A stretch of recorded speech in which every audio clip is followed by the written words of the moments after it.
So yun guys, welcome back sa aking YouTube channel. So it's me again, Master GTV. So for today's video guys, ituturo ko sa inyo guys kung paano mag-private ng ating Facebook. Parang ganito siya guys. Ayan, kung mapapansin nyo dito, mag-search ako dito guys. Ayan, si-search ko yung aking isang account. Ayan, ito yung isang kong account.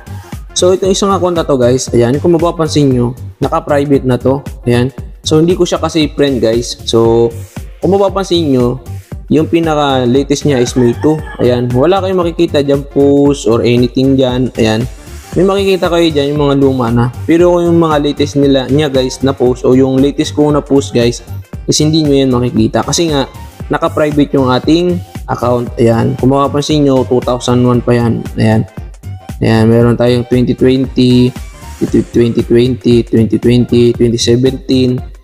Ayan, so yung pinaka last natin is 2015. Ayan, kung mapapansin nyo sa baba guys, no post available. So, ituturo ko sa inyo to guys kung paano.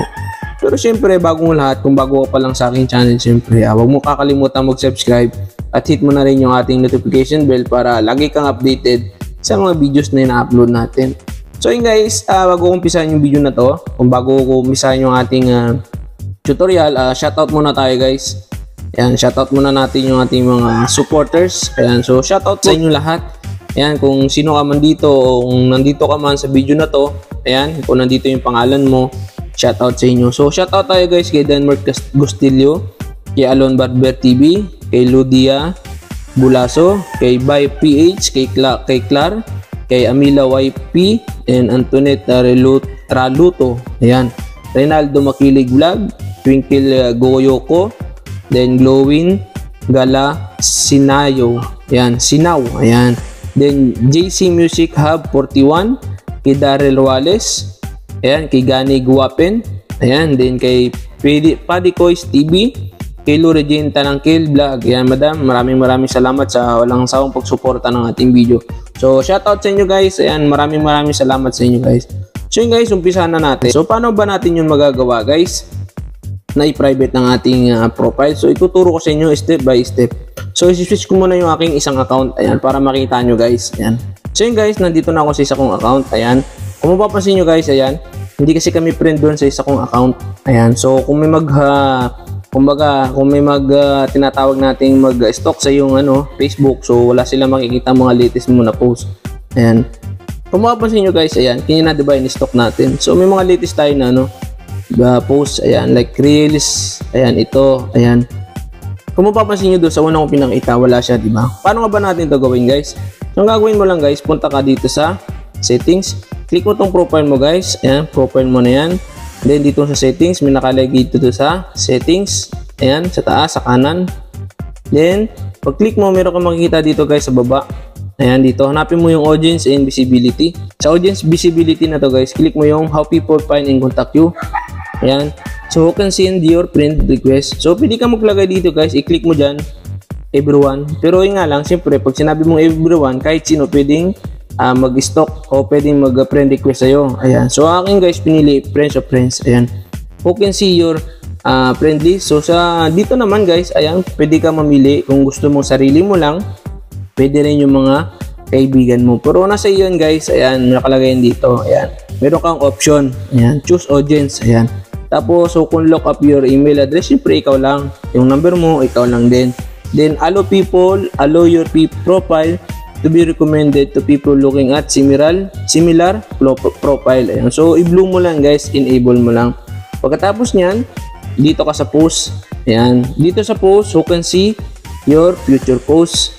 Ayan. Dito guys, is once na pinpublic mo yan, automatic, lahat ng mga pinost mo nung una pa, yung mga matatagal mo ng post, is makikita nila. So sa akin guys, pinili ko is friends. Ayan.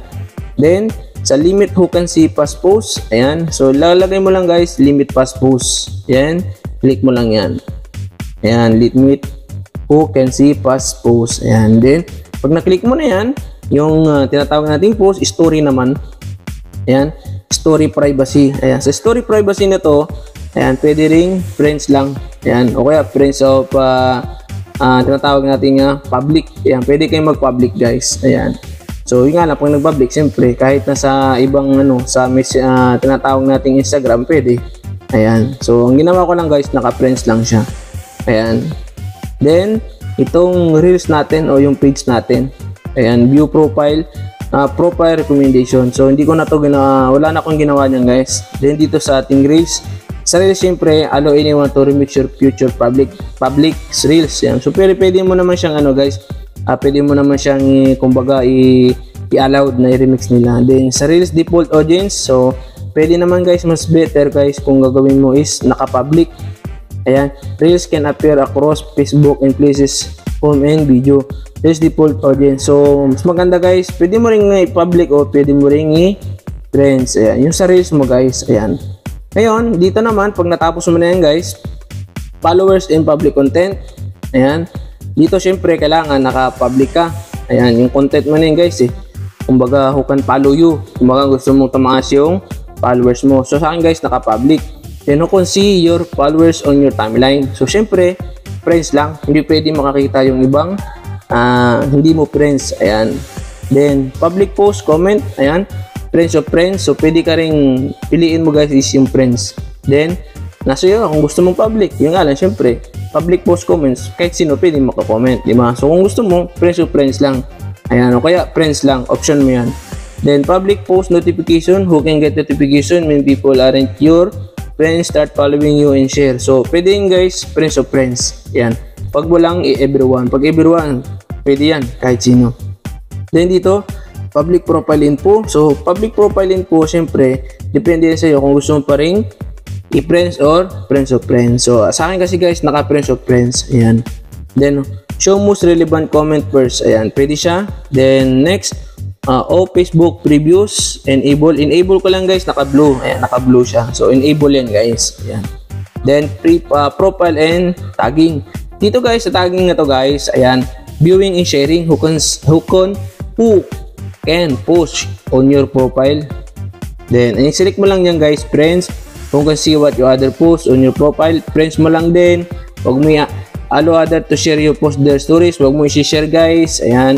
Tagging, siyempre friends who can tag in post. Do you want to add the audience of post they can't already see it? Friends mo lang. Ayan, reviewing yan. Kung bawa may mga magtatag sa iyo guys, kailangan i-review mo muna bago mag-post sa timeline mo. Kasi guys, once na hindi mo to ni-enable guys, o hindi mo na i-review, kasi minsan may tatag sa'yo, may mga scandal o anything dyan na hindi kaganda-ganda, kumbaga hindi maganda.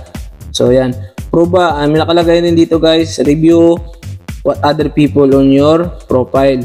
Review post yun yung tag before the post appear in your profile. Ayan, review post your tag in before the post appears in your profile. Ito yun, dito rin yung guys. Ayan, kailangan ma-review natin bago natin makita sa ating timeline. Alright, so dito naman sa black hindi na kailangan natin yan. So yun lang, ganoon lang siya. So dun sa mga hindi pa naintindihan kung paano natin i-lock o i-private yung ating profile. So ganun lang, napakadali lang guys. Ayan, salamat sa walang sawang pagsuporta ng ating YouTube channel. Sana may natutunan kayo sa ating video na senior na naman yan. So yun guys, hanggang dito na lang. Maraming salamat. Alright.